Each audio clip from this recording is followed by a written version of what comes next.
அடுத்த உபதலைப்பு குளம் வெட்டும் பணி. முதலில் நாம் சொன்ன மாதிரி நானே கிராமமாக போய் இந்த காரியங்களை எம்பசைஸ் செய்தபோது நல்ல ரெஸ்பான்ஸ் இருந்தது. அதுவும் இவற்றில் குளம் வெட்டுகிற கைங்கரியத்தை பார்க்கும்போது எனக்கே ரொம்ப நிறைவாக இருந்தது. கூலிக்கு வேலையாக இல்லாமல் அன்பு பணியாக இது நடக்க வேண்டும் என்றுதான் ஏற்பாடு. ஆனால் ரொம்பவும் ஏழைகளாக இருக்கப்பட்ட குடியான ஜனங்களுக்கு சாப்பாடு போடுவது என்று வைத்திருந்தோம்.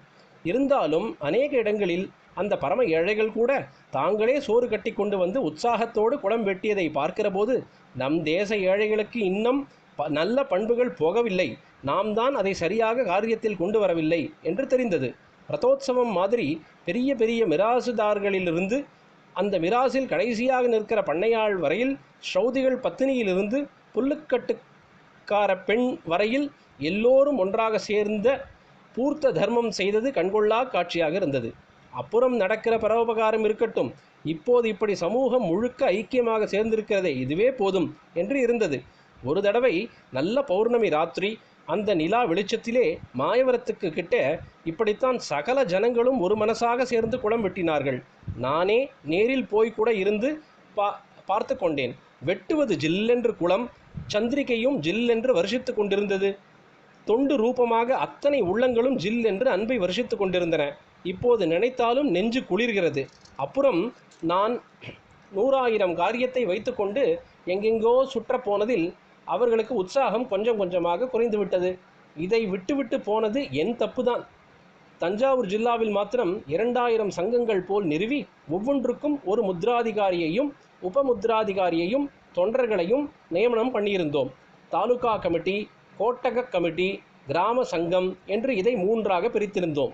அதாவது 4 கிராமம் சேர்ந்து ஒரு கோஷ்டம் அல்லது கோட்டகம் என்று வைத்திருந்தோம்.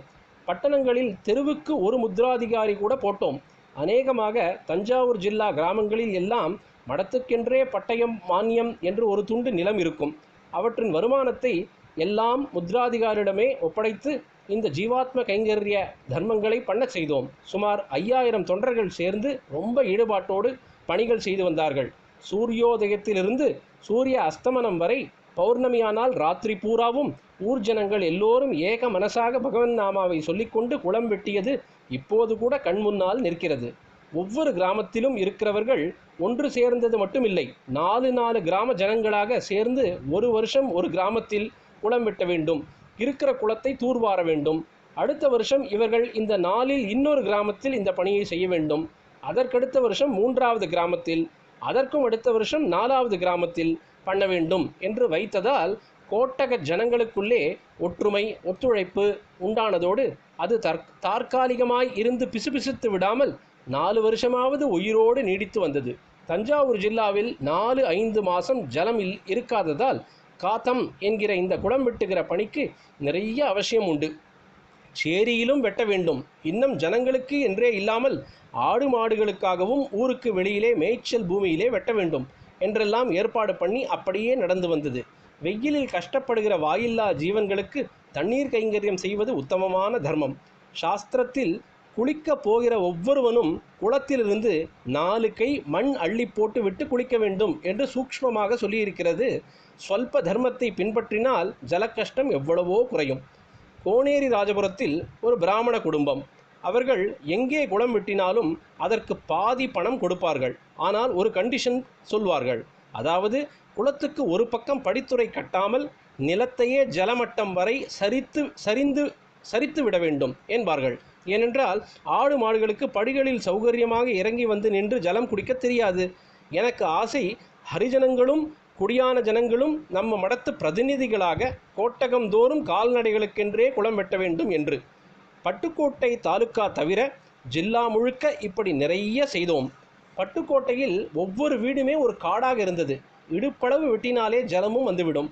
ஒரு பண்ணையார் வீடு என்றால் பண்ணை ஆள் வீடு உள்பட எல்லாம் அந்த வேலிக்குள்ளே இருக்கும். அதனால் அவனவன் பாட்டுக்கு ஜலம் உள்ளேயே கிடைக்கும். இதனால் அங்கே மட்டும் காத்த திருப்பணி செய்யாமல் எல்லோருமாக சேர்ந்து ரோடு போட்டார்கள்.